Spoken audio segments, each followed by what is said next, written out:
नमस्कार दोस्तों, मैं पवन कुमार एक बार फिर से आपका स्वागत करता हूं आपके अपने चैनल कॉमर्स नेटवर्क पे। हम कर रहे हैं legal expect of business, paper number 2 commerce. और जो हमारी यूनिट चल रही है वो चल रही है sale of goods act 1913। Normally जो टॉपिक चल रहा था हम लोग ट्रांसफर ऑफ ऑनरशिप पे आ गए थे, जिसके अंदर हम लोग कहाँ कर लिया था, हम रिस्क ऑफ प्राइमा फेसी हम कवर अप कर चुके थे। अब हम उससे आगे बढ़ेंगे आज। अब तक मैं 4 वीडियो इस लेक्चर में बना चुका हूं। जिन्होंने मेरी चारों वीडियो नहीं देखी है तो मैं उनसे रिक्वेस्ट करूंगा कि पहले चारों वीडियो देखें, उसके बाद आज की वीडियो पे आएं, क्योंकि काफी इंपॉर्टेंट टॉपिक है। एक दो या तीन क्वेश्चन इनमें से आते ही हैं हर बार सेल ऑफ गुड्स में से, इसीलिए डिटेल वाइज पढ़िए, बेसिक से पढ़िए बिल्कुल ही, और एक ही टॉपिक के साथ साथ नोट्स बनाते चलिए। चलिए स्टार्ट करते हैं आज का टॉपिक। जो क्या है बोलता है भाई, एक मिनट जरा,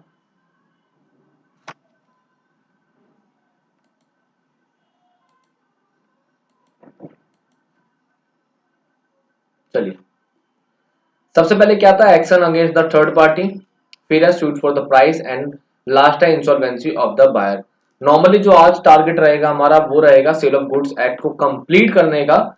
और उसके बाद क्या करेंगे हम लोग, उसके बाद नेगोशिएबल इंस्ट्रूमेंट पढ़ने वाले हैं। नेगोशिएबल इंस्ट्रूमेंट भी इस वीक में हम कवर अप कर देंगे। नॉर्मली चलिए स्टार्ट करते हैं action against the third party. अब normally action against the third party, देखो नाम से पता पड़ रहा है। नॉर्मली मैं एक बहुत ही सेम लाइन है जो मैं हमेशा अपने ऑफलाइन लेक्चर में रिपीट करता रहता हूँ, कई बार ऑनलाइन में भी रिपीट करता हूँ, कि स्टेटमेंट्स को और क्वेश्चंस को ध्यान से पढ़िए। क्वेश्चंस या स्टेटमेंट आपको खुद बताती हैं कि आंसर क्या है, वो चिल्ला चिल्ला के बता रही थी अगर आपने ध्यान से पढ़ा तो देखिए इसने क्या बोला, action action against the third party. Normally against third party, अब थर्ड पार्टी कौन है। अब देखिए सेल ऑफ गुड्स में कितनी पार्टी होती हैं, बेसिक सी बात है, दो पार्टी। एक कौन है, एक है तो हमारा भाई सेलर है, और एक कौन है, एक है हमारा बायर। दो पार्टी है ना। अब थर्ड पार्टी, यानी थर्ड पार्टी कौन है, वो थर्ड पर्सन जिसके अगेंस्ट एक्शन लेंगे। क्लियर है, ठीक है, वो हो गई थर्ड पार्टी। अब ये चीज तो समझ आ गई। अब एक और चीज, क्योंकि मैं पढ़ने से पहले क्या करता हूँ, मेरी हमेशा आदत रही है, जिन्होंने प्रीवियस लेक्चर देखे भी हैं, कि हम जो यहाँ पे नोट्स जो लिखे हैं, स्टेटमेंट जो लिखी हैं, नॉर्मली ये आपको बुक्स में से, नोट्स में से, हर जगह से मिल जाएंगी, कहीं पर भी आपको मिल जाएगा। लेकिन हमें इनको रटना नहीं है, हमें क्या करना है, समझना है। अब चीजों को पढ़ना नहीं है, समझना है, और ऐसे कॉन्सेप्ट क्लियर करने हैं कि एग्जाम में एग्जामिनर कैसे भी क्वेश्चन पुट करे और आपको उसे क्या करना हो, उसका आंसर पता हो। होता है ना, जैसे फाइट होती है तो हर चीज के तैयार रहना, वो। तो नॉर्मली आप देखिए एक बेसिक चीज से समझते हैं, स्टार्ट करते हैं। आप देखिए सेल जब होती है, क्या होती है, सेल होती है ना, हम बार बार रिपीट करते हैं सेल, क्योंकि नाम ही है क्या है, सेल ऑफ गुड्स एक्ट। यही नाम है ना हमारी इस यूनिट का, सेल ऑफ गुड्स एक्ट 1930, ये नाम है इस यूनिट का। जब ये नाम है तो हमें एक चीज समझ आई कि सेल होने पे, जब भी सेल होती है तो एक चीज बहुत इंपॉर्टेंट है जो होती है, क्या होता है, वो होती है भाई जो ऑनरशिप। क्या होती है, ऑनरशिप, ऑनर, यानी कि हिंदी में अगर बोलूं तो मालिकाना हक। क्या होता है, मालिकाना हक, यानी कि जिसके पास मालिक, जो मालिक है, जिसके पास राइट है, अथॉरिटी है गुड्स को यूज करने की, उसकी प्रॉपर्टी मानी जाती है। यही कहते हैं ना हम लोग, ठीक है। तो ये इसलिए बता रहा हूं क्योंकि अब हम पढ़ेंगे action against the third party में, देखिए इसी के बारे में लिखा होगा, ठीक। अब हम एक चीज समझ गए हैं कि थर्ड पर्सन मतलब तीसरा व्यक्ति, कौन सा, सेलर और बायर के अलावा जो तीसरा व्यक्ति है वो। और ऑनरशिप एक इंपॉर्टेंट रोल प्ले करता है, इंपॉर्टेंट है, काफी इंपॉर्टेंट, मैंने लिख दिया है यहाँ पे, या फिर आप स्टार बनाना चाहे स्टार बना सकते हैं। ये एक ऐसा वर्ड है ऑनरशिप जो क्या है, बहुत ही इंपॉर्टेंट है या फिर महत्वपूर्ण है। अब कैसे महत्वपूर्ण है जानते हैं, देखिए after the contract of sale, अब क्या है, कॉन्ट्रैक्ट कॉन्ट्रैक्ट ऑफ सेल हो चुका है, there is a risk of the goods being damage by the action of the third party. Normally क्या है कि डैमेज हो रहा है, कब होगा डैमेज, जब एक्शन, एक्शन किसका, एक्शन थर्ड पार्टी का, यानी कि ये थर्ड पर्सन जब भी कोई एक्शन करता है उससे जो डैमेज होगा, उसके लिए, उसके लिए कौन एक्शन लेगा, बायर लेगा। ठीक है, बायर नहीं, सॉरी बायर गलत वर्ड यूज करा मैंने। कौन एक्शन ले सकता है, मैं कलर चेंज कर लेता हूं ताकि आपको याद रहे। और ये बीच वाली लाइन ना प्रॉपर वर्क ही नहीं करती, चलो कोई नहीं, ब्लैक तो काम करेगा, ठीक है। कौन है, ऑनरशिप है, हम ऑनरशिप की बात करेंगे, ठीक है। अब एक्शन कौन लेगा, जो भी ऑनर है। अब ऐसे मान लीजिए कभी आपने कार चलाई है, कार चलाई है और गलती से आपको कभी ना कभी चालान भी कटा होगा, चालान कटता है ना, फाइन लगता है आप पे। फाइन किसके नाम पे लगता है, आप खुद सोचिए। जब भी आप कार चलाते हैं और कार चलाते हुए जब भी आपका चालान कटता है या कुछ भी होता है, किसके नाम पे कटता है, ऑनर के नाम पे ना। वो हमेशा क्या कहते हैं, भाई गाड़ी की आरसी दिखाइए, आरसी दिखाने के बाद आरसी पे जो नाम लिखा होता है उसी के नाम से चालान कटता है। ऐसे ही होता है ना। मान लीजिए भाई मेरा मुझ पे मेरे ब्रदर के पास एक कार है, मेरे ब्रदर के पास कार है और मैं क्या करता हूँ, मैं ड्राइविंग करके लेके जा रहा हूँ, बाई मिस्टेक क्या हुआ, गलती से क्या हुआ, मैं गलती से क्या करना भूल गया, सीट बेल्ट बांधना भूल गया। मैंने सीट बेल्ट बांधी नहीं, जब सीट बेल्ट नहीं बांधी और जब मेरा फाइन लगेगा मुझ पे, जब भी फाइन लगेगा तो किसके नाम पे लगेगा, मेरे नाम पे लगेगा या फिर कार के ऑनर के, जो भी कार का ऑनर है उसी का ना, उसी पे चालान लगेगा, कार के ऑनर पे चालान लगता है, ठीक है। याद रहेगा इतना। अब देखिए वही बोल रहा है, इसने क्या बोला कि भाई कोई पूछे, एक बार क्लीन कर लेते हैं जरा, क्योंकि ना फिर आपको दोबारा एक्सप्लेन करना पड़ेगा।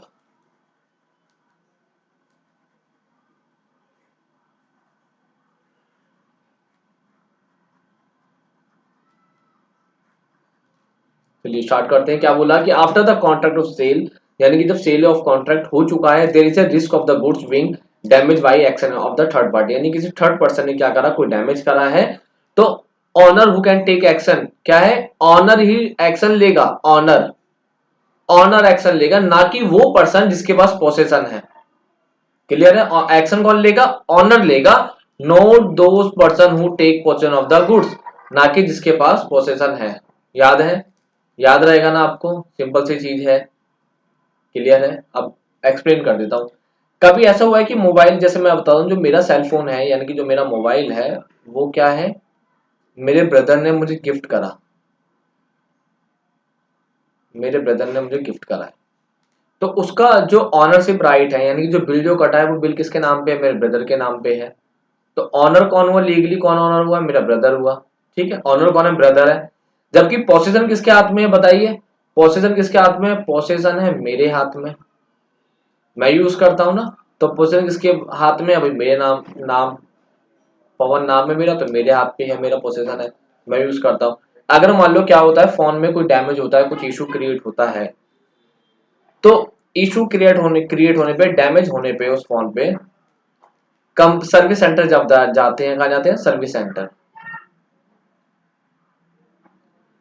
सर्विस सेंटर गया, मैं मेरा फोन खराब हो गया था, मैं उनके पास कंप्लेंट लेके गया, भाई साहब मेरा फोन का सॉफ्टवेयर खराब हो गया, थोड़ा अपडेट कर दो या फिर कुछ इशू है इसे रिजॉल्व कर दो। तो किसके नाम से होगा, मेरे ब्रदर के नाम से होगा फिर मेरे नाम से होगा, बताइए। ठीक, चलिए मैं बता देता हूँ किसके नाम से होगा, वो होगा किसके नाम से, वो होगा मेरे ब्रदर के नाम से। क्यों, क्योंकि बिल उनके नाम पे है, ऑनरशिप उनके नाम पे है। जब तक मैं बिल शो नहीं करूंगा, जब तक मैं बिल शो नहीं करूंगा, सर्विस सेंटर वाले उसे प्रॉपर उसकी ठीक नहीं करेंगे, ठीक है, प्रॉब्लम सॉल्व नहीं करेंगे। अगर मुझे बिल नहीं है, सिर्फ पोजीशन मेरे हाथ में, मैं उसे यूज कर रहा हूँ, बिना बिल के मैं चला गया, ये भाई साहब 6 महीने पहले खरीदा था और मुझे चाहिए फोन, तो उससे क्या साबित होता है कि ये फोन मेरा नहीं है, मैं उसका मालिक नहीं हूँ।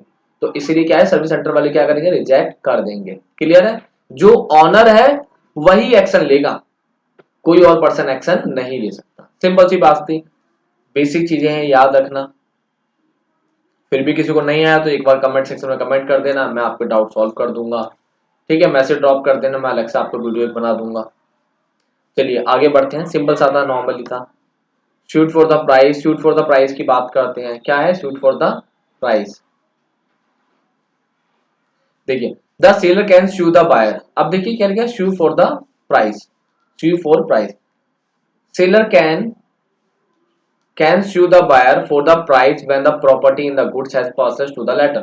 नॉर्मली क्या है कि सेलर क्या कर सकता है, बायर के अगेंस्ट केस कर सकता है। क्यों कर सकता है, कि भाई साहब आप क्या है, गुड्स हमने आपको डिलीवर कर दिया, पेमेंट कर दो, कर सकता है। ठीक है, मैं स्टेटमेंट बता देता हूँ, मान लीजिए एग्जांपल से काफी अच्छा समझ में आएगा कि भाई मैंने क्या करा, मैंने एक लैपटॉप परचेज करा, जब लैपटॉप परचेज करा तो क्या था, सेलर ने क्या करा, वो मुझे सेल कर दिया, बायर, मैं बायर था, मुझे वो लैपटॉप क्या करा, सेल कर दिया, ऑनरशिप भी ट्रांसफर हो गई, ठीक है, ऑनरशिप भी ट्रांसफर हो गई। अब सेलर अच्छे से जानता था, मैंने कहा भाई साहब एक काम करो, 50% पेमेंट अभी ले लो और 50% क्या करना मुझे बाद में पे कर देना। सेलर ने ये बोला, 50% तो अभी हुई ना, 50% बाद में नहीं हुई, लेकिन हुआ क्या, मैंने 50% पे नहीं करा। मैंने कहा भाई साहब मैं पेमेंट नहीं करूंगा, मैंने मना कर दिया, साफ मैंने मना कर दिया कि मैं पेमेंट नहीं करूंगा। जब मना कर दिया अब क्या होगा भाई, जो सेलर है वो क्या कर सकता है, मेरे अगेंस्ट केस कर सकता है, कोर्ट में क्या कर सकता है, स्यू कर सकता है, स्यू कर देगा। क्या बोलेगा, बोलेगा कि सर जी पेमेंट कर दो, अगर आपने पेमेंट नहीं करी तो मैं आपके खिलाफ कोर्ट में केस कर दूंगा। क्यों, क्योंकि भाई साहब मैंने आपको गुड्स की डिलीवरी करी था, पेमेंट तो करोगे, लेकिन कुछ एक्सेप्शन भी है, इनके अपवाद है, वो क्या है, वो हम अभी पढ़ेंगे, जिसमें क्या होगा, इंसॉल्वेंट हो जाना, ठीक है। तो इस केस में क्या है अभी, कि भाई बायर पेमेंट नहीं कर रहा तो क्या है, कोर्ट में आके जो सेलर है वो पेमेंट के लिए केस कर सकता है, भाई पेमेंट करो, अदरवाइज मेरा गुड्स जो है वो मुझे वापस रिटर्न कर दो।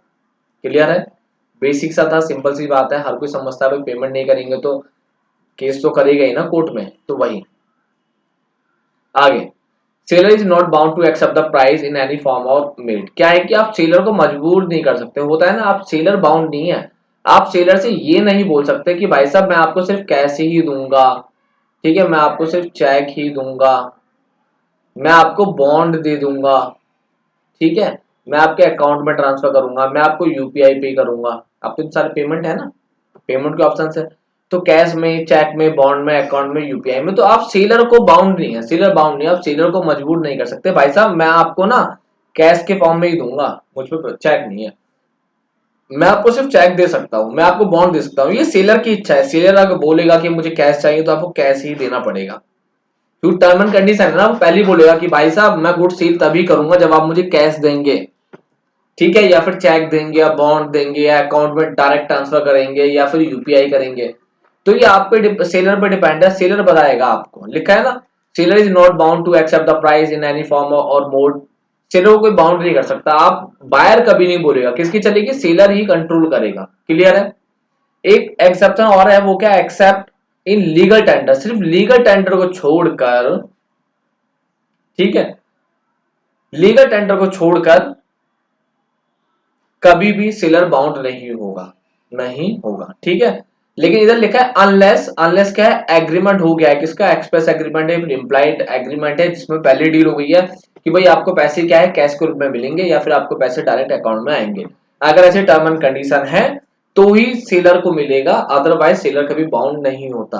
क्लियर है, अगला, he can not compel to accept the cheque, और क्या है कि ये अभी मना भी नहीं कर सकता, ही कैन नॉट कंपेल्ड, कंपेल्ड की कोई पूछे तो कंपेल्ड क्या होता है, फोर्स करना, यानी कि he can not force to accept the cheque. Normally क्या है कि जो भी सेलर है उसे आप क्या है, फोर्स नहीं कर सकते, किस बात के लिए फोर्स नहीं करोगे कि भाई साहब चेक ले लो, मैं सिर्फ चेक से पेमेंट करूंगा, ये सेलर की इच्छा है। सेलर अगर बोलेगा भाई मुझे चाहिए कैश चाहिए तो आपको कैश देना पड़ेगा, सेलर बोलेगा भाई मुझे चाहिए यूपीआई कर दो तो आपको यूपीआई ही करना पड़ेगा, आप उसे चेक के लिए नहीं कर सकते, फोर्स नहीं कर सकते। क्लियर पॉइंट है, सिंपल सिंपल से बेसिक से पॉइंट थे, पॉइंट नंबर 1 2 3 और 4, बेसिक बेसिक पॉइंट थे। अगर क्लियर हो गए तो बहुत अच्छी बात है, नहीं हुआ तो एक बार वीडियो को दोबारा देखिए, रिपीट करिए, और फिर भी नहीं हुआ तो आप कमेंट सेक्शन में कमेंट करिए, मैं आपको अलग से बता दूंगा। अब देखिए कुछ एक्सेप्शन थे ना, तो अब उसी की बात आते हैं। तो सबसे पहले क्या लिखा है, वो है इंसॉल्वेंसी, किस चीज की, किसकी इंसॉल्वेंसी, दो है, एक बायर की और सेलर की, किस किस की, बायर की और, एक मिनट, अब ठीक है, अच्छा ऐसे नहीं चल गया, किसकी, सेलर की और बायर की, दोनों ही केस है कि भाई इंसॉल्वेंट हो गया। अब इंसॉल्वेंसी की बात करते हैं, तो इंसॉल्वेंसी कहां से आया, इंसॉल्वेंट। अब इंसॉल्वेंट शब्द आप कहेंगे, इंसॉल्वेंट शब्द कहीं सुना सा लग रहा है, तो मेरे प्यारे बहनों और भाइयों मैं आपको सूचित कर दूं कि जब आप 11th 12th में रहे होंगे, ठीक है, या फिर आप बीकॉम में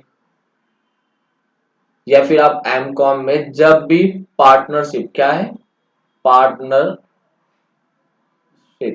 पार्टनरशिप अकाउंटिंग होती है ना, जब जब पार्टनरशिप अकाउंटिंग आया होगा तो उसमें एक वर्ड आता है इंसॉल्वेंट, इंसॉल्वेंट आपने पढ़ा होगा, वहीं से उठाया गया इंसॉल्वेंसी ऑफ द बायर। यानी क्या है कि भाई दिवालिया हो जाना, क्या होना, दिवालिया हो जाना, यानी कि भाई साहब पैसे नहीं है मेरे पास, मैं आपको पेमेंट कर ही नहीं सकता, कंगाल हो जाना, हाथ खड़े कर देना कि मैं पेमेंट नहीं कर सकता आपको, उसे कहते हैं इंसॉल्वेंसी। क्लियर है, सिंपल सी बात है। कॉमर्स के स्टूडेंट है, मैं मानता हूं कि आपको सब कुछ आता है, आप बहुत ही स्मार्ट है, बहुत ही इंटेलिजेंट है, ठीक है, क्योंकि मेरा काम सिर्फ क्या है, आपको पाथ या डायरेक्शन दिखाना, आपको सब कुछ पहले से आता है। आप पिछले 11 12 फिर आपकी बैचलर हुई, फिर मास्टर हुई, आप पिछले 7 ईयर से 7 ईयर से आपने कॉमर्स पढ़ी है, तो आपको बहुत कुछ आता है, आप बहुत स्मार्ट है, बहुत इंटेलिजेंट है, ठीक है। मैं फिर भी आपको धीरे धीरे रिमाइंड करता रहता हूँ, बताता रहता हूँ कि इंसॉल्वेंट क्या है, इंसॉल्वेंसी क्या है। क्लियर है, तो अगर मैं आपको क्लियर करता हूँ तो कोई हंसना मत कि यार ये तो मुझे आता है, सर क्या चीज बताते रहते हैं, तो ऐसा नहीं है, ठीक है। अब बात करते हैं बायर बिकम इंसॉल्वेंट। अब देखिए एक एक करके पढ़ेंगे, पहले क्या पढ़ेंगे, बायर की, जब बायर इंसॉल्वेंट हो गया है, फिर पढ़ेंगे हम सेलर की कि सेलर जब इंसॉल्वेंट हो गया है। देखिए क्या लिखा है नॉर्मली,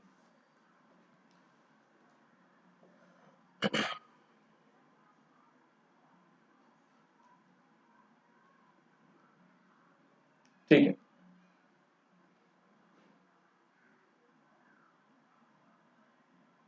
क्या लिखा है, if the buyer take the possession of the goods, ठीक है, लिखा गया the buyer take the possession of the goods. Normally पहली कंडीशन क्या है कि भाई बायर क्या हो गया, इंसॉल्वेंट हो गया। कंडीशन दो है, पहला क्या है, जब बायर के पास क्या है, पोसेशन आ गया है। पहला केस क्या है, जब बायर के पास पोसेशन आ गया, जब पोसेशन आ गया है और उस पे नहीं है पैसे, उस पे क्या है, पेमेंट करने के लिए पैसे नहीं है, तो उस केस में क्या है, सेलर बायर के अगेंस्ट केस नहीं कर सकता और ना ही गुड्स को कह सकता भाई साहब रिटर्न कर दो, ये भी नहीं बोल सकता। एक्सप्लेन कर देता हूं एग्जांपल से। मान लीजिए ए है, ए कौन है, ए हमारा सेलर है, और बी कौन है, बी हमारा है बायर। अब हुआ क्या कि ए के यहाँ पे क्या होता है, ठीक है, ए ने क्या करा, ए ने अपना ना एक कार थी, ए ने अपनी कार सेल करी, किसे, बायर को सेल करी, और जो कार थी, कार क्या था, कार की 50% पेमेंट हो गई थी, और 50% पेमेंट रिमेनिंग थी, जो बोली गई थी कि भाई साहब हम आपको हर महीने इंस्टॉलमेंट के रूप में दे देंगे, कब तक, 12 मंथ में पूरी पे कर देंगे, ये तय हुई थी ईएमआई पे, इजली ईएमआई पे थी, ठीक है। लेकिन हुआ क्या कि भाई 2 इंस्टॉलमेंट पे हो गई, कितनी हो गई, 2 इंस्टॉलमेंट पे हो गई, अब कितनी बची, 10 इंस्टॉलमेंट बची, लेकिन 10 इंस्टॉलमेंट बायर पे ही नहीं कर पाया। अब पे नहीं कर पाया तो क्या होगा, जो जो सेलर है वो क्या करेगा भाई, कोर्ट जाएगा, कोर्ट में केस करेगा कि भाई साहब पेमेंट कर दो, अदरवाइज मेरा गुड्स रिटर्न करवा दो। जब ऐसी सिचुएशन क्रिएट होती है, जब ऐसी सिचुएशन क्रिएट होती है तो क्या होता है, तो होता ये है, चल रहा ठीक है, तो होता क्या है कि भाई जो कोर्ट है, कोर्ट क्या बोलता है, कोर्ट बोलता है कि भाई बायर क्या हो गया है, बायर हो गया है इंसॉल्वेंट, क्या हो गया है, इंसॉल्वेंट हो गया है। जब बायर इंसॉल्वेंट हो गया है तो भाई उसकी जेब में तो नहीं है फूटी कौड़ी, उस पे नहीं है चवन्नी भी, उस पे नहीं है पैसे। जब पैसे नहीं है तो भाई पेमेंट कैसे करेगा, तो पेमेंट नहीं करेगा, बच गया बायर। दूसरा, सेलर कहेगा कि सर जी ठीक है, पैसे मत दिलवाओ मुझे, मेरी कार मुझे वापस करवा दो। यही तो होता है ना नॉर्मली कि भाई पैसे नहीं मिले तो मेरा सामान मुझे वापस कर दो, सेलर ये बोलेगा। लेकिन कोर्ट बोलता है, कोर्ट बोलेगा कि नहीं, आप कार भी वापस नहीं ले सकते, कार भी आप वापस नहीं ले सकते। क्लियर है, याद रहेगा कि नहीं ले सकते, क्यों, क्योंकि उस पे पैसे नहीं है।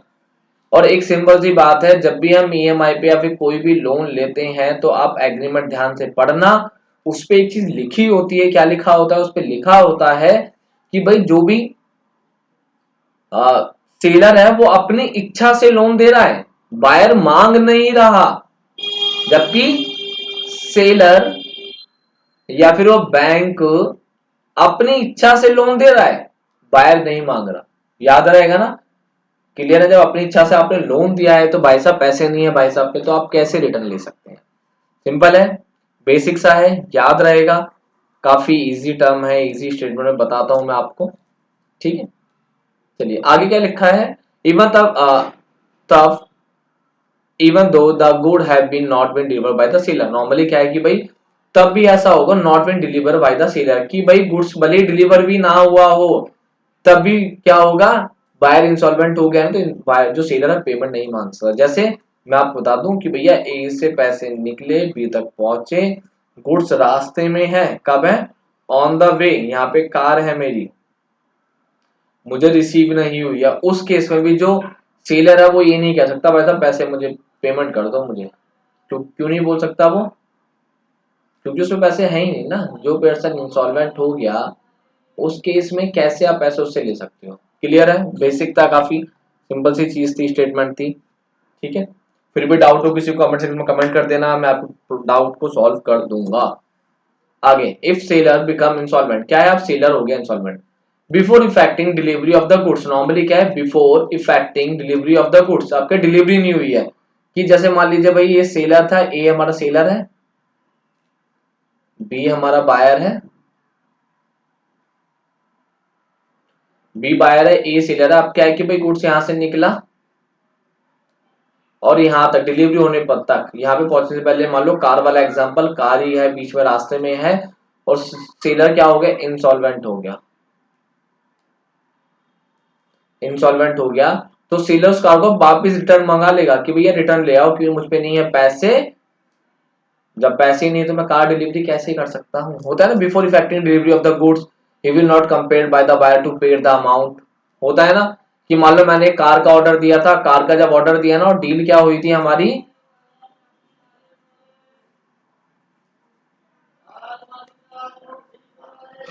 शुरू से लेते हैं कि भाई मैंने क्या करा है, कार के लिए मैंने ऑर्डर दिया, जब कार के लिए ऑर्डर दिया ना तो मैंने क्या करा, 50% पेमेंट कर दी और मैंने बोला कि भाई साहब 50% पेमेंट कर रहा हूं, बाकी रिमेनिंग पेमेंट आपको 2 दिन बाद करूंगा। After the 2 days, after 2 days, 2 दिन बाद मैं आपको पेमेंट कर दूंगा। और जब तक आप क्या करना, कार को डिलीवर कर देना। ठीक है, 24 घंटे में कार डिलीवर कर देना। ये हुआ था कॉन्ट्रैक्ट ऑफ सेल हमारा। दोबारा रिपीट कर देता हूं। भाई एक सेलर था, उसने कार बेची किसे, बायर को, ये लिखा बायर, बायर को कार बेची। तो बायर ने क्या करा, 50% पेमेंट कर दी। जब 50% पेमेंट कर दी बायर ने, अरे यार ये रेड कलर इस्तेमाल करना है, चलो ग्रीन ले लेते हैं।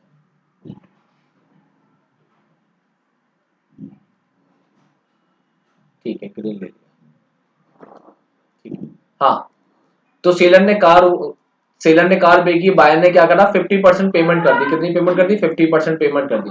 रिमेनिंग बचा 50%। उसने कहा मैं आपको 2 दिन बाद पेमेंट कर दूंगा 50% की, लेकिन 24 घंटे में कार डिलीवर कर देना। पेमेंट तो 50% हो गई ना, लेकिन हुआ क्या कि मान लो कि बायर पेमेंट करके गया सुबह और इवनिंग में क्या हुआ, जो सेलर था वो क्या हो गया, इंसॉल्वेंट हो गया। अब क्या हुआ, सेलर जब इंसॉल्वेंट हो जाएगा उस केस में क्या होगा, सेलर हो गया इंसॉल्वेंट। इंसॉल्वेंट होते क्या हो गया, वो कार की डिलीवरी नहीं करेगा, कोई पैसे ही नहीं है।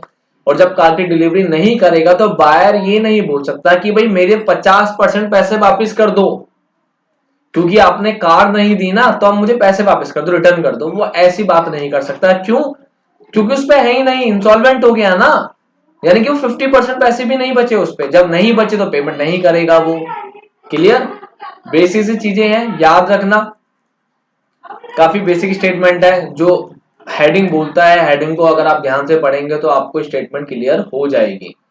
कुछ भी याद ना आए ना, मैं एक बात सबसे बोलता हूँ, कुछ भी याद ना आए ना, एक चीज याद रखना कि भाई ये हेडिंग याद पढ़ लिया करो, इफ सेलर बिकम इंसॉल्वेंट, और इमेजिन कर लिया करो कि अगर मैं इंसॉल्वेंट हो गया तो इंसॉल्वेंट होने पे क्या होगा, मैं किसी की पेमेंट नहीं कर सकता। जब पेमेंट कर ही नहीं सकता तो सामने वाला मेरा क्या कर लेगा, क्या करेगा, इंसॉल्वेंट हूं ना मैं। क्लियर? अब आप में से मन में उठेगा यार विजय माल्या हो गया, विजय माल्या ने तो लोन लिया है बहुत सारा बैंक से, फिर वो भाग क्यों गया और फिर कोर्ट क्यों पकड़ रहा है? ठीक है, तो बेटा कंडीशन क्या है, वो क्या है, इंसॉल्वेंट है। क्या है? इंसॉल्वेंट। यहां नहीं दिख रहा होता, यहां पे देख लो क्या लिखा है, इंसॉल्वेंट है। अगर इंसॉल्वेंट होगा तब पैसे नहीं ले सकते, लेकिन विजय माल्या इंसॉल्वेंट नहीं हुआ, वो पैसे दे नहीं रहा, उसमें पैसा है, वो भाग गया। उसकी आईपीएल में भी टीम है, वो आईपीएल भी खेलती है उसकी टीम, उसकी एल्कोहल की भी है, किंग फिशर करके आती है, किंग फिशर। ठीक है, उसके मॉडल्स भी हैं, उसके शोज भी होते हैं, बहुत सारी चीजें होती है, तो उसमें पैसा है, वो इंसॉल्वेंट नहीं हुआ, इसीलिए उसे क्या है, कोर्ट उसके अगेंस्ट केस करती है। कोर्ट कहती है भाई साहब आप लंदन से वापस आ जाओ और या तो जेल में बैठ जाओ, हमारे पैसे हमें रिटर्न कर दो। क्लियर रहेगा? अब आते हैं भाई राइट पे, राइट ऑफ अनपेड सेलर, और इसके बाद एक बार देख लेते हैं क्या क्या बचता है आपके पास। अनपेड सेलर अभी, हाँ तो देखा जाए यहाँ तक होगा, ठीक है। 3-4 स्लाइड बची हैं खाली, फिर आपका खत्म हो जाएगा। मैं कोशिश करूंगा आज कवर अप करने की।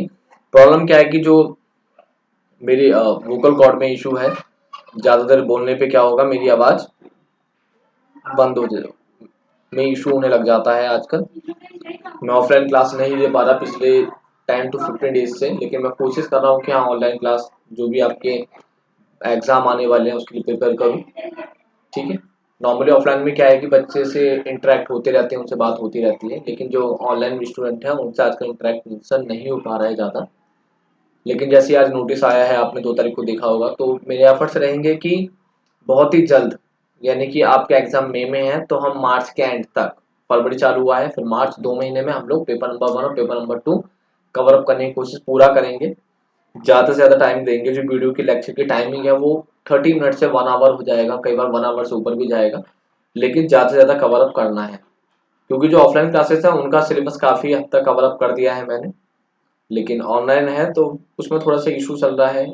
लैपटॉप का इशू था, फिर मेरे वोकल कॉर्ड का इशू है, लेकिन यही रहेगा कि मार्च के एंड तक हम कवर अप करेंगे। जैसे बोला था मैंने 3 महीनों कवर अप करना है, तो मार्च से कवर अप कर देंगे हम। चलिए हम स्टार्ट करते हैं। Right to unpaid seller, right to unpaid seller, कहाँ गया था ये, ठीक है। अब राइट ऑफ अनपेड सेलर यानी क्या है, अनपेड सेलर की बात करते हैं। एक तो ये पेन का इशू, ठीक है। अब देखो स्टेटमेंट बता रहा है, जैसे मैं बोलता हूँ, थोड़ी देर पहले भी बोला कि स्टेटमेंट अगर आप ध्यान से पढ़ेंगे तो आपको पता पड़ेगा कि स्टेटमेंट चिल्ला चिल्ला के बता रही होती है। अब देखो क्या बोलना चाहता है, राइट ऑफ अनपेड सेलर यानी कि वो सेलर जिसे क्या है, आपका पेमेंट रिसीव्ड नहीं हुई है। क्या नहीं हुई है, पेमेंट रिसीव नहीं हुई, तो उसके क्या क्या अधिकार है। अब आप एक देखो, हम पढ़ते हैं, पढ़ने से पहले ना बेसिक चीज लगाते हैं, अंदाजा लगाते हैं। देखो आपके खुद कॉन्सेप्ट क्लियर होंगे। मैं कहता हूँ ना आप लोग बहुत ज्यादा स्मार्ट हैं, बहुत इंटेलिजेंट हैं, ठीक है। आप ऐसे अंदाजा लगाइए कि आपके ना एक शॉप है, क्या है आपकी, आपकी एक शॉप है। एक मिनट जरा, कहाँ गया पेन, ठीक है। हाँ, आपकी एक शॉप है, आपकी शॉप है। अब क्या है, जब शॉप है और आप क्या करते हैं, वहां पे मोबाइल सेल करते हैं, ठीक है, मोबाइल सेल करते हैं। और जब तक कोई आपको पेमेंट नहीं करता, क्या नहीं करता, पेमेंट आपको नहीं होती, पेमेंट नहीं होगी, तो आपके क्या क्या अधिकार हैं आप खुद सोचिए। पहली कंडीशन क्या है कि भाई गुड्स को डिलीवर ना करना, आप डिलीवरी नहीं करेंगे, ठीक है, डिलीवरी नहीं करेंगे पहला। दूसरा अगर डिलीवरी के लिए गुड्स निकल गए हैं तो स्टॉप कर देंगे, stoppage in transit, clear. Third क्या होगा, अगर मान लो गुड्स उसके पास चला गया है तो आप कोर्ट में क्या कर सकते हैं, श्यू कर सकते हैं, अभी हमने थोड़ी देर पहले पढ़ा। फोर्थ क्या है कि भाई श्यू नहीं, श्यू के बाद वो पेमेंट नहीं करा तो हम बोलेंगे भाई साहब गुड्स हमें रिटर्न कर दो। हम गुड्स को रिटर्न कर सकते हैं कि भाई साहब हमारे गुड्स हमें वापस कर दो, ऐसा कर सकते हैं ना। यही तो होता है। अगर मान लो कोई पर्सन आपकी पेमेंट नहीं कर रहा है तो आप क्या करेंगे, भाई डिलीवरी नहीं करोगे, उसे रास्ते में रोक दोगे, उसके खिलाफ कोर्ट में केस करोगे, या फिर गुड्स को रिटर्न मांग लोगे। यही तो स्टेटमेंट होती है, यही तो करते हैं आप। अब यही बोल रहा है ये। अब देखिए, अब हम पढ़ेंगे एक स्टेटमेंट, आप कहोगे हाँ ऐसा ही होगा। बेसिक चीजें हैं, रियल लाइफ से आप रिलेट करिए। लॉ आपको क्या, लॉ क्या, मैं मानता हूँ कॉमर्स इतना इंटरेस्टिंग सब्जेक्ट है ना कि आप उसे रियलिटी से हमेशा कंपेयर करेंगे। जब जब आप रियलिटी से कंपेयर करेंगे कॉमर्स को, तो आपको ना अलग ही मजा आएगा, आप कहोगे हाँ। जबकि आप देखिए physics, chemistry, bio normally reality में पॉसिबल नहीं हो पाते। फिजिक्स एक अंदाजा चलता रहता है, पॉलिटी में भी चेंजेस होते रहते हैं, लेकिन कॉमर्स क्या है, आपको हर जगह पे कॉमर्स दिखता है अगर आप देखेंगे तो, ठीक है। वही कहते हैं ना कि नजरिया चाहिए चीजों को देखने के लिए, ठीक है, नजरिया चाहिए चीजों को देखने के लिए, हर कोई अपना नजर आता है। सेम वैसे कि अगर आप चीजों को देखेंगे उस तरीके से तो आपको हर जगह पे कॉमर्स नजर आएगी। देखिए पॉइंट नंबर 1 क्या बोलता है, the seller of goods is deem to be an unpaid seller within the meaning of this act. क्या है, deem to be, deemed to be क्या है, कि मान लेना the seller of goods is deemed to be an unpaid seller within the meaning of this act, यानी कि हम कब कब ये मान लेंगे कि सेलर को पेमेंट रिसीव नहीं हुई है, अनपेड सेलर कब मानेंगे, तो उसके लिए नीचे कुछ पॉइंट है, ए बी और भी नीचे होंगे, हम पढ़ेंगे। पहला क्या है, when the whole of the price has not been paid, क्या है, when the whole of the price, whole of the price क्या बोला इसने, यानी कि जब पूरा का पूरा पैसा नहीं दिया हो, नॉट बीन पेड, आपको वो अमाउंट है वो रिसीव ही नहीं हुआ, पेड या फिर टेंडर्ड। क्लियर है, पहला पॉइंट क्लियर है, दोबारा रिपीट करता हूं, when the whole of the price has not been paid और टेंडर्ड, यानी कि क्या है कि नॉर्मली जो भी पूरा पैसा, यानी कि अगर मान लो 100% अमाउंट आपने पे ही नहीं हुआ है, एक सेलर था, उस सेलर ने कुछ गुड्स सेल करा और उसे पेमेंट रिसीव ही नहीं हुई है, तब भी क्या मानेंगे कि हम उसे, वो क्या है, अनपेड सेलर है। Point number 1। Point number 2, when A bill of exchange और other negotiable instrument has been received as conditional payment, क्या है, दोबारा से, when a bill of exchange other than negotiable instrument, क्या है कि भाई बिल ऑफ एक्सचेंज और negotiable instrument आपको पता है ना, चेक होना, चेक होता है चेक, ठीक है, बिल ऑफ एक्सचेंज का ही पार्ट है चेक भी, वही, ठीक है, has been receive conditional payment and the condition on which it was receive has not been fulfilled, क्या है, एक कंडीशन के साथ रिसीव हुआ था मुझे बिल ऑफ एक्सचेंज जो भी पेमेंट रिसीव हुई है, जो भी नेगोशिएबल इंस्ट्रूमेंट रिसीव हुआ है, उसके साथ एक कंडीशन थी और वो कंडीशन क्या है, फुलफिल हो ही नहीं पाई। By reason of this the dishonour of the instrument or otherwise, क्या है कि किसी भी जिसके कारण क्या हुआ, जो नेगोशिएबल इंस्ट्रूमेंट था वो क्या हुआ, डिसऑनर्ड हो गया, क्या हो गया, डिसऑनर्ड हो गया। पता है ना नेगोशिएबल इंस्ट्रूमेंट क्या होते हैं, बिल ऑफ एक्सचेंज पढ़ा होगा आपने, बिल ऑफ एक्सचेंज पढ़ा था ना, वही क्या था कि आपको चेक रिसीव हुआ, बिल ऑफ एक्सचेंज रिसीव हुआ, ठीक है, नॉर्मली ऐसी चीजें जब रिसीव होती हैं और उसके बाद कंडीशन भी रखी और कंडीशन पूरी ना होने पे वो क्या हुआ, डिसऑनर्ड हो गया, तो क्या होगा, तब भी वो अनपेड सेलर कहलाता है। जैसा मैं बता दूं कि क्या हुआ था भाई, मैंने एक लैपटॉप सेल करा और लैपटॉप के बदले क्या हुआ, मुझे एक बिल रिसीव हुआ, बिल ऑफ एक्सचेंज रिसीव हुआ। अब बिल ऑफ एक्सचेंज रिसीव हुआ तो नॉर्मली आपने देखा होगा उस पर डेट कब की डली थी, 31 मार्च की डेट डली थी 2021 की। कंडीशन क्या थी भाई, 31 मार्च तक की डेट डली थी। मैंने कब सेल करा था भाई, मैंने 31 दिसंबर को सेल करा था मैंने, और डेट डली 3 महीने का टाइम होता, 3 महीने का टाइम दिया और उसके बाद मैंने 3 दिन का ग्रेस पीरियड भी दे दिया, ठीक है, 31 मार्च भी हो गया, फिर 3 दिन का ग्रेस पीरियड हो गया, यानी कि अब क्या हुआ, 4 अप्रैल हो गई, 4 अप्रैल 2021 आ गया, 2021। अब ये डेट आ गई और कंडीशन क्या थी, मुझे पेमेंट मिलेगी और इस डेट पे भी क्या होगा, बिल क्या होगा, डिसऑनर्ड हो गया, क्या हो गया, डिसऑनर्ड हो गया।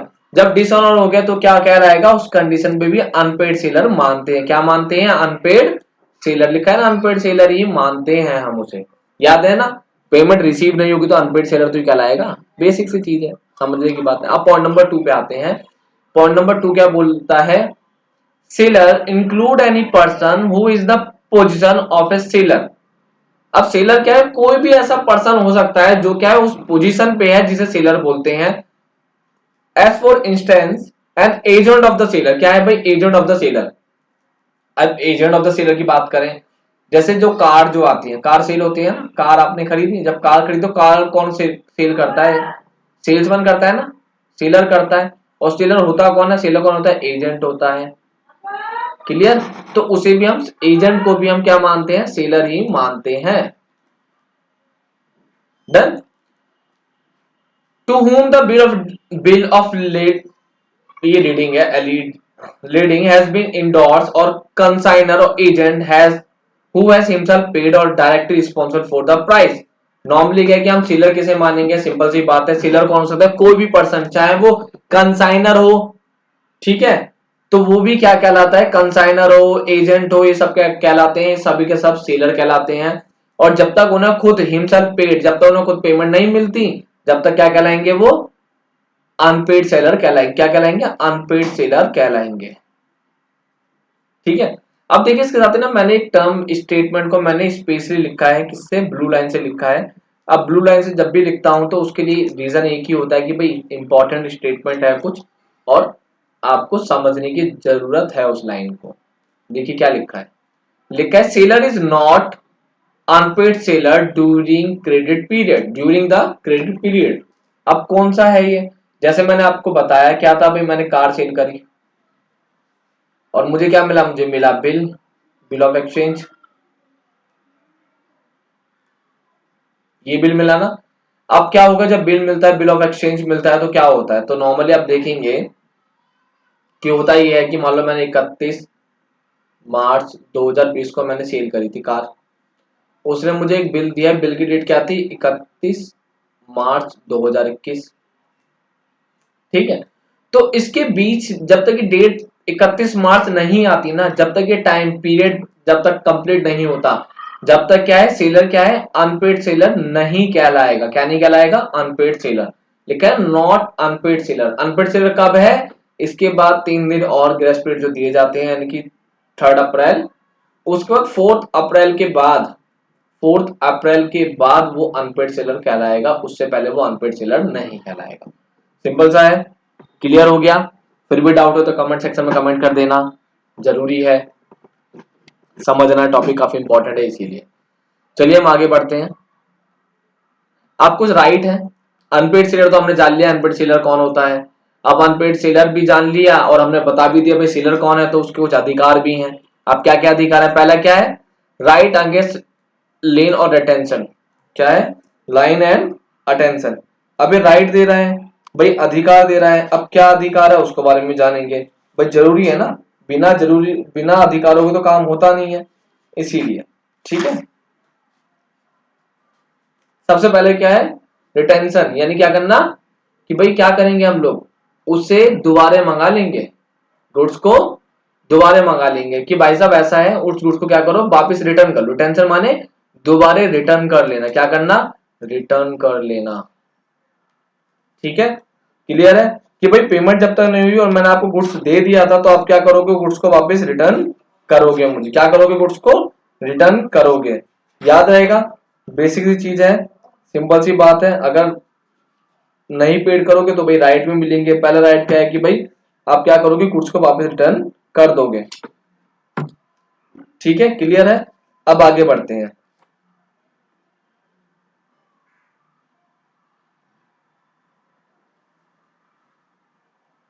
ठीक है, रिटेंशन। और आगे इधर आपने देखा होगा जो वर्ड लिखा है ये लीन है, ये नॉर्मल लाइन पढ़ेंगे आप। लाइन जो है इसका मतलब क्या होता है? इसका मतलब होता है राइट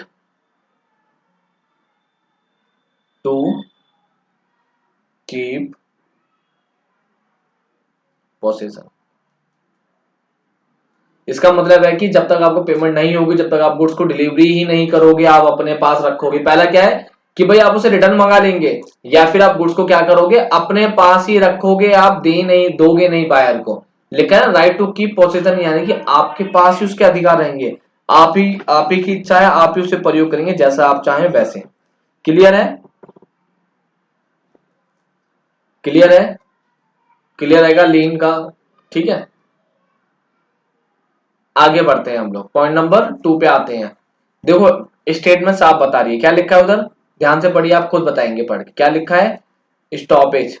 स्टॉपेज वर्ड लिखा है ना, एक मिनट क्लीन कर लेते हैं फिर आते हैं। देखिए क्या लिखा है, right to stoppage of goods in transit. क्या है कि भाई अधिकार है कि मैं रास्ते में रोक सकता हूं, मैं बोल दूंगा भाई पेमेंट मत करो जब तक गुड्स को डिलीवरी मत करो, जब तक पेमेंट ना हो, मैंने रोक दिया। क्लियर है ना कि भाई क्या हुआ, एक कार थी जो क्या करा, ए ने सेल करी और कहाँ भेजनी है, बी के पास भेजनी है। भाई दिल्ली दिल्ली से निकली, दिल्ली से, और कहाँ पहुंचना है उसे, मुंबई पहुंचना है। लेकिन कहाँ, बीच में ही, कहाँ पे, एमपी में, यानी कि महाराष्ट्र में ही रोक दिया कि भाई आगे मत लेके जाओ। क्यों नहीं लेके जाओ? पेमेंट नहीं हुई मुझे। तो क्या करा सेलर ने, उसे बीच में ही रोक दिया, स्टॉप कर दिया। तो स्टॉप जब कर दिया तो वो क्या कहलाता है? स्टॉपेज कहलाता है। ठीक है, क्लियर है? पॉइंट नंबर 2 बेसिक था, क्लियर हो चुका होगा, आप लोग हो इतने स्मार्ट, मुझे पता है। Point number 3, right to resale, sorry right of resale. Right of resale यानी कि आप क्या करोगे, मान लो भाई मैंने किसी को सेल करा था, मैंने कार सेल करी थी और मैं उसे बार बार वार्निंग दे रहा हूँ कि भाई साहब 3 महीने हो गए हैं आपको, आपने कार पेमेंट नहीं करी मुझे, 3 मंथ हो गए पेमेंट नहीं करी मुझे, कितना 3 मंथ हो गए हैं पेमेंट नहीं करी आपने, पेमेंट नहीं हो रही है, मैं बार बार बोल रहा हूँ बायर से कि भाई साहब पेमेंट कर दो, पेमेंट कर ही नहीं रहा, कॉन्ट्रैक्ट हो गया पर पेमेंट नहीं करी उसने, जब पेमेंट नहीं करी तो मैं क्या करूंगा, उस गुड्स को किसी और को रीसेल कर दूंगा। होता है ना, आप खुद मान लो आपकी एक शॉप है और कोई पेमेंट नहीं कर रहा, गुड्स आपके पास रखा हुआ है, कब तक रखोगे आप, उसकी डेट भी निकल जाएगी ना, और फिर आपके पास यूजलेस रहेगा, तो उससे अच्छा है कि भाई किसी को सेल कर दो, तो हम क्या करेंगे, रीसेल कर देंगे। अब अगले पे आते हैं, अगला क्या है, राइट टू विथहोल्ड डिलीवरी, क्या है, विथहोल्ड डिलीवरी। अब देखो नाम लिखा है with hold delivery, hold, hold से क्या निकला, अब क्या होगा, डिलीवरी रोक दी मैंने, मैं कहूंगा भाई डिलीवरी नहीं होगा कुछ आपको, तो आप पेमेंट नहीं करोगे। क्लियर है, सिंपल सी पॉइंट है, 1 2 3 और 4, ये 4 अधिकार है जो किसे दिए गए हैं, राइट है जो दिए गए हैं अनपेड सेलर को, बेसिक से है। अब देखो भाई लिखा है राइट ऑफ लेन या फिर रिटेंशन की बात है, एक मिनट जरा, हाँ ठीक है, लेन और retention, subject of the provision of this act the unpaid seller of goods who is on possession, क्या है, जिसके पास पोसेशन है, of them is entitled to retain possession of them until payment or tender of the price in the following case, namely, normally क्या है, जब तक payment आपको रिसीव ना हो, अंटिल पेमेंट या फिर टेंडर ऑफ द प्राइस आपको रिसीव ना हो, जब तक आप क्या करेंगे, अपने पास ही क्या रखेंगे, पोसेशन अपने पास ही रखेंगे, उसे कहते हैं राइट ऑफ लेन या फिर रिटेंशन भी बोला जाता है। Where the goods have been sold, अब कंडीशन कौन कौन सी, आपके गुड्स आपके सेल हो गए हैं without any stipulation as to credit, यानी कि पेमेंट आपको रिसीव ही नहीं हुई है। आपने कभी देखा है, आप कभी भी ऑनलाइन पेमेंट करते हैं, यूपीआई पे करते हैं, यूपीआई जब पे करते हैं, जो भी सेलर जो होता है वो क्या कहता है, भाई साहब 1 मिनट रुको, मेरे अकाउंट में पैसे आ जाए उसके बाद ही आप गुड्स लेके जाना, ऐसे ही होता है ना। तो जैसे ही उसके बाद मैसेज आ जाता है, वो कहता है ठीक है भाई साहब आप गुड्स आप लेके जा सकते हैं, यही बोलता है ना मैसेज आती है। तो वही क्या है कि जैसे आपके पास पेमेंट आएगी, एनी स्टूपिडेशन जब होगा, जब पेमेंट आएगी उसके बाद ही आप क्या करेंगे, उस गुड्स को डिलीवर करेंगे, अदरवाइज आपके गुड्स को अपने पास रखेंगे, किसी और को पोसेशन नहीं देंगे। आगे लिखा है where the goods have been sold on credit, क्या है कि आप क्रेडिट बेस पे बेच रहे हैं, but the term of credit has expired, आपने उधार तो बेचने को तैयार है, पर क्या हुआ, जो क्रेडिट टर्म थी वो एक्सपायर हो गई। जैसे मैंने आपको बोला ना कि भाई हुआ क्या, भाई मैंने बोला था कि मैं आपको उधार माल बेचूंगा, क्या करूंगा, मैं आपको उधार माल बेचूंगा, जब उधार माल बेचूंगा, लेकिन क्या था कि वो उसको टर्म थी, वो आपने पेमेंट, मैंने बोला भाई 5 महीने में आप पेमेंट करोगे, लेकिन उसने 5 महीने पेमेंट ही नहीं करी, मैं इंतजार करता रहा हूँ, पेमेंट ही नहीं आई उसके पास से, पेमेंट कैंसिल, 5 महीनों का पेमेंट नहीं आई, जब पेमेंट नहीं आई तो मैं क्या मानूंगा, deem to be unpaid, deem to be unpaid का मतलब क्या होगा कि भाई मैं गुड्स को क्या करूंगा, दोबारा अपने पास मंगा लूंगा, फिर पोसेशन अपने पास रख लूंगा कि मेरा गुड्स है, ठीक है। Where the buyer become insolvent, जब क्या है, बायर क्या है, इंसॉल्वेंट हो गया। अब आप कहोगे कि जब बायर इंसॉल्वेंट हुआ था उस केस में क्या है कि जो गुड्स था उसके पास था, इधर कंडीशन है कि भाई पेमेंट नहीं हुई है, बायर इंसॉल्वेंट हो गया, पर गुड्स मेरे पास ही है, जब मेरे पास है तो मैं कह दूंगा कि भाई साहब इसका जो पोसेशन है वो अपने पास ही रखूं क्योंकि आपके पास पैसे नहीं है। क्लियर है, ये अधिकार है जो कुछ बायर्स को दिए गए हैं, सॉरी सेलर को दिए गए हैं, ऐसे ही कुछ अधिकार क्या होंगे, बायर के पास भी होंगे, जो हम पढ़ेंगे, ठीक है, याद रहेगा आपको। चलिए अगला बढ़ते हैं हम लोग, आगे लिखा है द सेलर में exercise his right of lien notwithstanding standing the he is in the possession of the goods as agent of bailey for the buyer। Normally क्या है कि अगर क्या है कि एजेंट है, बेली है, तब भी क्या है, notwithstanding the he is in possession of the goods as agent और बेली for the buyer, नॉर्मली क्या है कि अगर आप एजेंट है, ठीक है, या फिर आप क्या है, बेली हैं, उस केस में भी क्या रहेगा कि आपके जो अधिकार हैं वो क्या है, नहीं बने रहे, किसके तरफ से, फॉर द बायर, आप कहोगे एजेंट किसके हैं, आप एजेंट पता है आपके, आप बायर के हैं, ठीक है, बेली भी कौन है, बायर के लिए इस्तेमाल हो रहा है। तो क्या है कि भाई सेलर जो है उसके पास, अगर बायर के पास कोई ऐसा अधिकार नहीं है जो बोले कि भाई क्या है कि भाई आप और बायर से बात करो, मैं तो बायर नहीं हूं, मैं तो एजेंट हूं, या फिर मैं कौन हूं, मैं एक बेली हूं, उसने ऐसे वर्ड यूज कर दिए, तब भी आप क्या करोगे, उसको कुछ की डिलीवरी नहीं करोगे, आप बोलोगे भाई साहब ऐसा है हमारे गुड्स हमें वापस कर दो। अगर आप ऐसा नहीं करेंगे तो हम क्या करेंगे, कोर्ट में केस आपके खिलाफ कर देंगे। ठीक है, याद रहेगा, सिंपल सी बात है। आगे बढ़ते हैं। अब देखो,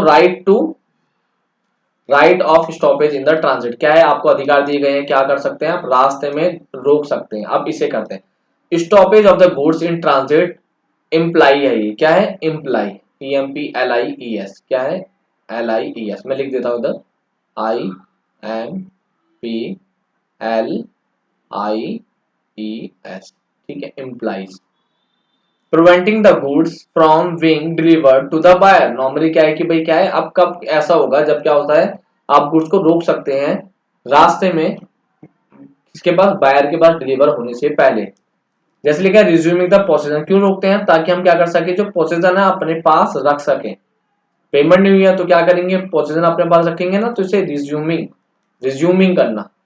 वाइल इन ट्रांजिट क्या है, ट्रांजिट जब रास्ते में है, वो जब रास्ते में है, पाथ में है, ए पॉइंट से बी पॉइंट पे जा रहा है, और हमने क्या करा, बीच में इस मिड पॉइंट पे उसे रोक दिया ट्रांजिट के टाइम पे, तो तब भी हम क्या कर सकते हैं, रोक सकते हैं।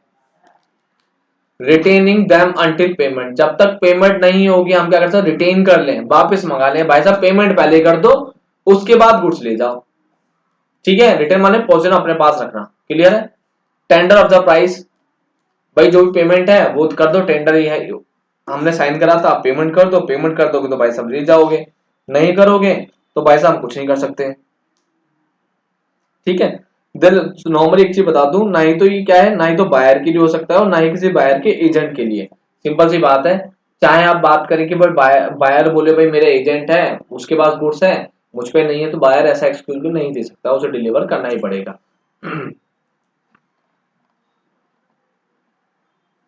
राइट ऑफ रीसेल, और उसके बाद ठीक है, 2 स्लाइड रह गई हैं बस, खत्म, हमारा खत्म हो जाएगा। बहुत बढ़िया, आज हम सिलो गुड्स एक्ट खत्म करके मानेंगे। आगे क्या है, राइट ऑफ रीसेल की बात करते हैं। Where goods are of perishable nature, normally क्या है, पेरिसेबल नेचर। पेरिसेबल नेचर क्या होता है बताइए, ऐसे गुड जो क्या है, कुछ टाइम में, टाइम पीरियड में क्या हो जाते हैं, टाइम पीरियड में क्या हो जाते हैं, खराब हो जाते हैं, एक्सपायर्ड हो जाते हैं। ठीक है, जैसे वेजिटेबल, मिल्क, या फिर कोई भी प्रोडक्ट मान लीजिए, इस पे एक्सपायरी डेट लिखी है, अगर एक्सपायरी डेट आ गई है, पता पड़ रहा है कि भाई खराब हो जाएगा ये, तो उससे अच्छा क्या है भाई, कंज्यूम कर लिया जाए, रीसेल कर दिया जाए।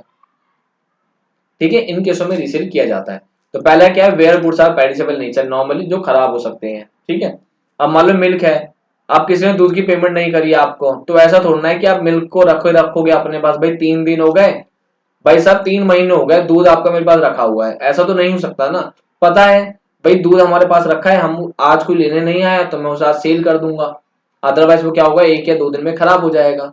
सिंपल सी बात है। ठीक है, perishable nature, where the unpaid seller who has exercise his, ये HIS है, his right of line of stoppage, ये एन है, लाइन है। ठीक है, LIEN है, ठीक है, LIEN, लाइन, लाइन और स्टॉपेज। नॉर्मली क्या है भाई, अनपेड सेलर है, अनपेड सेलर ने क्या करा, बीच में रोक दिया, पोर्शन अपना बना दिया, स्टॉप कर दिया, उस केस में भी क्या कर सकता है, रीसेल करेगा। सेक्शन 46 क्लॉज 2 बताता है, where the property in goods has not passes to the buyer. Normally क्या है कि भाई प्रॉपर्टी इन गुड्स, यानी कि जो भी गुड्स है वो क्या है, अब तक बायर के पास पहुंचे ही नहीं है, जब नहीं पहुंचे तो ऑफकोर्स मैं सेल कर ही दूंगा ना। The unpaid seller has in addition to ही, ठीक है, the unpaid seller has in addition to his other remedies, इसे कुछ अदर रेमेडीज भी तो चाहिए ना भाई, जो गुड्स है अगर इस्तेमाल नहीं करेगा, खराब हो ही जाएगा, तो उसे कुछ हम उसको उपचार करना पड़ेगा ना, एक्सपायर हो जाए। मान लो भाई क्या हुआ कि मैंने क्या करा, एक प्रोटीन शेक मंगाया, वे प्रोटीन आता है ना, जिम जो करते हो उन्हें पता होगा, लड़के जाते हैं, अब तो लड़कियां भी जाती हैं, सबको अधिकार है। वे प्रोटीन है, वे प्रोटीन की एक्सपायरी डेट है कितनी है, मान लो उसके लिखा है 18 मंथ, 18 मंथ तक यूज कर सकते हैं आप। ठीक है, अब हुआ क्या कि एक पर्सन था, उसने वे प्रोटीन के लिए मुझे ऑर्डर करा, उसने मुझे पेमेंट नहीं करी, वो जो उसका बॉक्स है वो मेरे पास रखा है। अब 18 महीने की मान लो उस पर डेट जो डली थी, वो डली थी कब की थी, वो थी 1 जनवरी 2020 की। अब आप खुद देखिए क्या है कि जुलाई में खराब हो जाएगा, ये जुलाई 2021 में खराब हो जाएगा, ठीक है, जुलाई 2000 जून 2021, 18 महीने, जून 2021 में खराब हो जाएगा। तो उससे अच्छा है ना कि 6 महीने बचे हैं अभी, तो मैं उसे रीसेल कर दूं, किसी और को सेल कर दूं अभी फरवरी में ही। भाई 5 महीने है, कोई खरीद के कंज्यूम तो कर लेगा ना, ठीक है। तो रेमेडीज कोई ना कोई उपचार तो ढूंढना पड़ेगा, रेमेडीज माने उपचार ढूंढना, उपचार ढूंढेगा ही कि भाई जिससे मुझे लॉस है मैं उससे बच सकूं, अदरवाइज तो ये बेकार हो जाएगा, मुझे फेंकना पड़ेगा, ठीक है। आगे, a right of withholding delivery is similar to and co-extensive ex co-extensive with his right of lane and stoppage to transit where the property has passes to the buyer। Normally क्या है भाई, उसने क्या करा, एक मिनट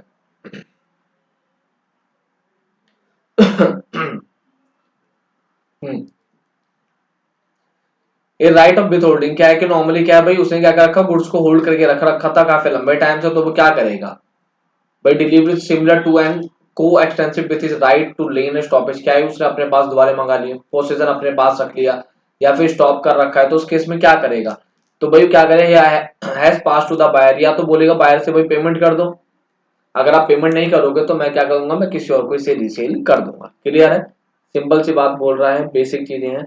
लास्ट स्लाइड है। बहुत बहुत धन्यवाद आपका इतना पेशेंस बनाने के लिए। लंबी वीडियो क्या होते हैं, बच्चे बोर होने लग जाते हैं। ये तो ऑनलाइन है, नॉर्मली जब मैं ऑफलाइन क्लास लेता हूँ तो उधर अगर 1 घंटा से ज्यादा हो जाए, 1 डेढ़ घंटे क्लास हो जाए, तो उन्हें भी गैप चाहिए होता है, तो हम क्या करते हैं 1 घंटे के बाद 10-15 मिनट का गैप दे देते हैं, थोड़ा रेस्ट मिल जाता है बच्चों को, उसके बाद हम लोग दोबारा कंटिन्यूसली चालू करते हैं, ठीक है, इसीलिए। तो बायर की बात करते हैं, buyer sue against the seller. अब देखिए कुछ बायर भी तो कुछ केस करेगा ना, सारे अधिकार सेलर के थोड़ी ना, बायर के भी तो कुछ अधिकार है। तो क्या क्या अधिकार है बायर के, सिंपल सी बात है, पहले के डैमेज फॉर नॉन डिलीवरी। अगर मान लो बायर ने क्या करा, पूरी पेमेंट कर दिया, पूरी पेमेंट कर दिया, पर क्या हुआ कि उसने कुछ डिलीवरी नहीं करे, तो उस केस में जो डैमेज होगा उसकी डिलीवरी कौन करेगा, उसकी भरपाई कौन करेगा, सेलर करेगा। मैं बता दूं कैसे, देखो ऐसे मान लो कि मान लीजिए भाई आज के टाइम पे क्या था, मैंने गोल्ड परचेज करा, मैंने गोल्ड के लिए क्या करा, पेमेंट करी, ठीक है, मैं कौन हूं, मैं बायर हूं, और ये हमारे भाई साहब सेलर हैं, ठीक है, मैंने लिखा नहीं दोबारा सेम थिंग। मैंने गोल्ड के लिए 50,000 रुपीज, मान लीजिए 50,000 क्या है, पर 10 ग्राम है। मैंने क्या करा, मैंने करीब 1 लाख रुपीज की पेमेंट कर दी, इधर लिखते हैं 1 लाख रुपए की पेमेंट कर दी, 1 लाख की पेमेंट करी, कैसे कर दी पेमेंट, सेलर को पेमेंट कर दी।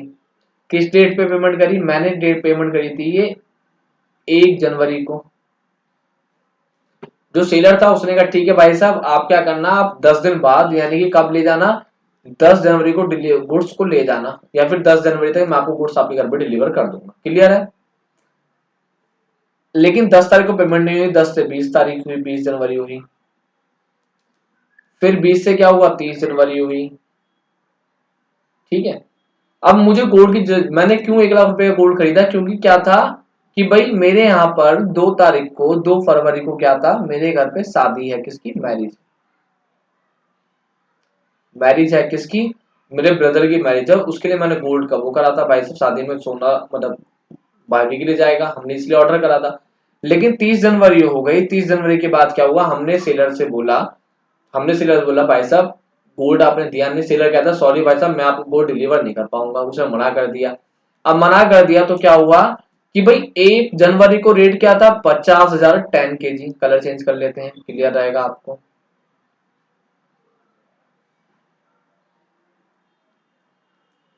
क्या रेट था, 50,000 रुपए का 10 kg था, ठीक है। लेकिन अगर आज बात करते हैं कब की, हम बात करेंगे 30 जनवरी को, मार्केट में रेट कितना हो गया, 55,000 पर 10 kg रेट हो गया। यानी कि हमें क्या करना पड़ रहा है, अब पहले 2 तोला यानी कि 20 ग्राम ले रहे थे गोल्ड, हम पहले कितना ले रहे थे, पहले कितना ऑर्डर करा था हमने, 220 ग्राम गोल्ड के लिए पैसे दिए थे, ठीक है, जिसके लिए हमने दिए थे 1 लाख रुपीज।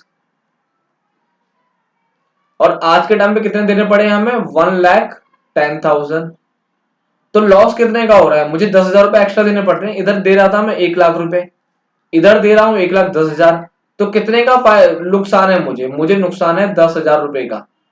तो ये 10,000 का जो डैमेज हुआ ना मुझे, जो कि डैमेज वर्ड लिखा है इसी को कहते हैं डैमेज। ये जो डैमेज हुआ ये कौन पे करेगा, सेलर पे करेगा, क्योंकि सेलर की गलती है मुझे गुड्स की डिलीवरी ना करना, क्योंकि मैं तो पेमेंट कर चुका था ना। क्लियर है, damage for non delivery. Basics है, सिंपल सी बात है, इतना आसान। एक मिनट जरा,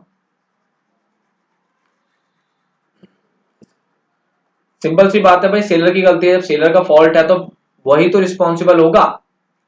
क्लियर है। एक बार स्क्रीन स्लाइड को थोड़ा क्लियर कर लेते हैं हम लोग।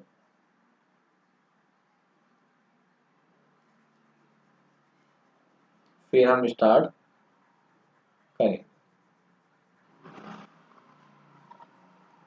चलिए अब आते हैं पॉइंट नंबर 2 पे,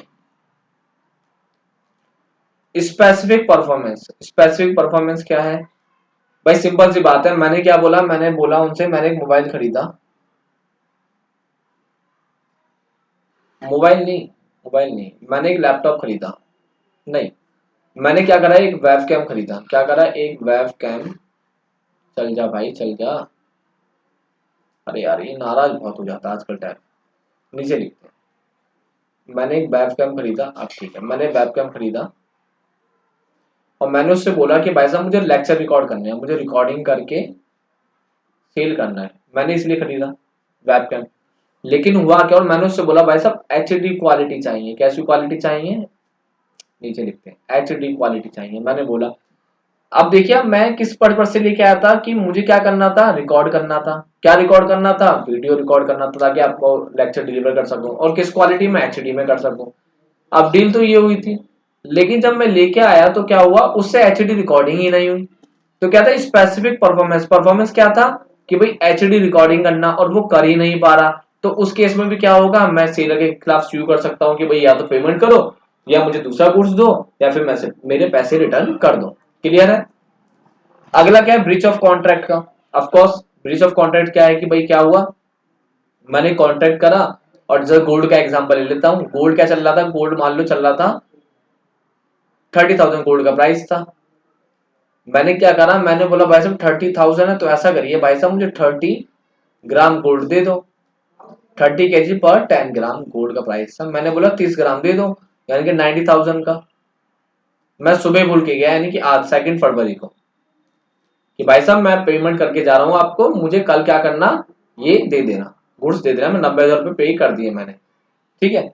अब हुआ क्या कि थर्ड फेब को क्या होता है, अचानक से गोल्ड का प्राइस कितना हो गया, गोल्ड का प्राइस हो गया 50,000, यानी कि डबल हो गया ना, 30 से डबल 50,000 हो गया। अब खुद देखिए, अब बायर जो सेलर है वो क्या करेगा, वो कॉन्ट्रैक्ट कैंसिल कर देगा, भाई साहब पैसे ले जाओ, मैं आपको गुड सेल नहीं कर सकता। क्यों नहीं कर सकता, क्योंकि उसे पता है 30,000 रुपए भी नुकसान है मुझे, मैं तो 50 में सेल करूंगा ना। कितने का, इधर 1.5 लाख रुपए जाएंगे, मिलेंगे, इधर सिर्फ 90 मिल रहे थे, पहले 90 मिल रहे थे, अब मिल रहे हैं 1,50,000, तो नुकसान कहाँ, फायदा कहाँ पे, इधर ना। तो उसने कॉन्ट्रैक्ट कैंसिल कर दिया, जब कॉन्ट्रैक्ट कैंसिल कर दिया तो उसके लिए भी क्या हो सकता है, ब्रीच ऑफ कॉन्ट्रैक्ट के लिए भी बायर क्या कर सकता है, सेलर के अगेंस्ट केस कर सकता है। क्लियर है, बेसिक सी चीज है, सिंपल सी है। दोबारा एक बार स्लाइड क्लियर करते हैं। अब एग्जाम्पल ना जरूरी है, स्लाइड इतनी सी है, अब क्लीन करनी ही पड़ती है, अदरवाइज आपको कॉन्सेप्ट क्लियर नहीं होगा।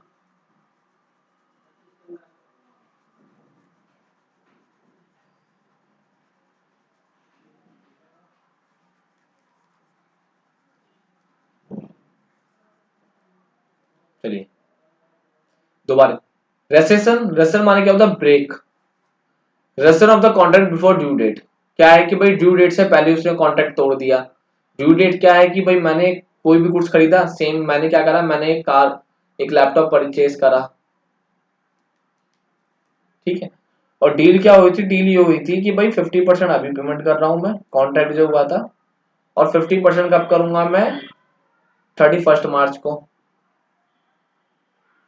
लेकिन 31 मार्च होने से पहले ही, यानी कि आज 2 फरवरी को क्या करा, कॉन्ट्रैक्ट तोड़ दिया किसने, कि भाई उसने बोल दिया पेमेंट नहीं आई भाई साहब, इसलिए मैं आपको माल नहीं बेच सकता, मैं किसी और को सेल करूंगा, उसने ऐसा बोल दिया। तो ये क्या है, इस केस में भी क्या कर सकता है, बायर सेलर के खिलाफ केस कर सकता है। क्योंकि ड्यू डेट क्या है, ड्यू डेट क्या है, 31 मार्च है ना। 31 मार्च से पहले मुझे मना नहीं कर सकते गुड सेल करने के लिए। कब से पहले, 31 मार्च से पहले। क्लियर है। आगे recovery of price along with the interest. Normally क्या है कि भाई मैंने कुछ पेमेंट करी थी आपको,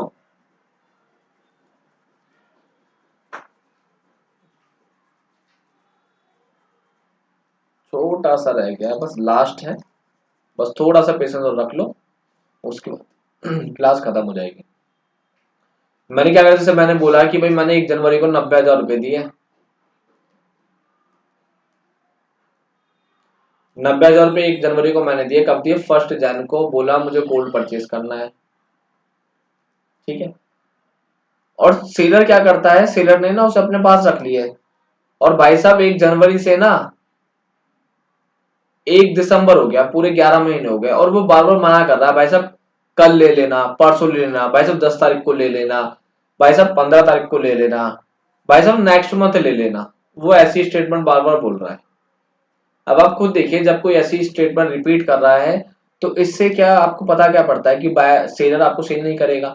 जब ऐसा होता है तो क्या होता है, जो बायर है वो क्या करेगा, वो कोर्ट में केस कर सकता है, बोलेगा कि मुझे 90,000 तो दिलाओ दिलाओ, 90 तो लूंगा, साथ में इंटरेस्ट भी दिलाओ, क्योंकि 11 महीने 11th मंथ अगर मैंने ये कहीं बैंक में जमा करे होते तो मुझे 1,000 रुपए तो एटलीस्ट मिलते ना इंटरेस्ट के। ठीक है, तो साथ में इंटरेस्ट भी चाहिए। क्लियर है। तो इसलिए भी बायर कर सकता है, कोर्ट में आके सेलर के खिलाफ केस कर सकता है। तो नॉर्मली अगर हम बात करें, आज हमारा कंप्लीट हो गया सेल ऑफ गुड्स एक्ट 1930। ठीक है, बिल्कुल डिटेल में हमने कंप्लीट करा है, एक टॉपिक को हमने कंप्लीट करा है। फिर भी अगर आपको डाउट है, कुछ इशू है, कुछ प्रॉब्लम है, कॉन्सेप्ट क्लियर नहीं हुआ है, तो आप नीचे कमेंट सेक्शन में कमेंट कर सकते हैं। अगर आप चैनल पर नए हैं तो चैनल को लाइक करिए, सब्सक्राइब करिए और शेयर करिए अपने दोस्तों को। साथ में जो बेल आइकन है उसे भी प्रेस कर दीजिए, ताकि आने वाले सभी नोटिफिकेशन आपको टाइम टू टाइम मिल सके। मिलते हैं आपसे अगली क्लास में, जो कि स्टार्ट होगी नेगोशिएबल ऑफ इंस्ट्रूमेंट, जो कि कल से स्टार्ट होने वाली है। ठीक है। और थोड़ा अपने आप को प्रिपेयर कर लीजिए, जैसे नोट्स मिल चुका होगा कि भाई 2 या 3 अप्रैल 3 मई से आपके एग्जाम स्टार्ट है, तो अपने आप को प्रिपेयर करिए और 31 मार्च से पहले पहले हम सिलेबस कवर अप कर लेंगे पूरा पूरा। मिलते हैं आपसे अगली क्लास में, जब तक बाय एंड टेक केयर, पढ़ते रहिए, प्रिपेयर रहिए।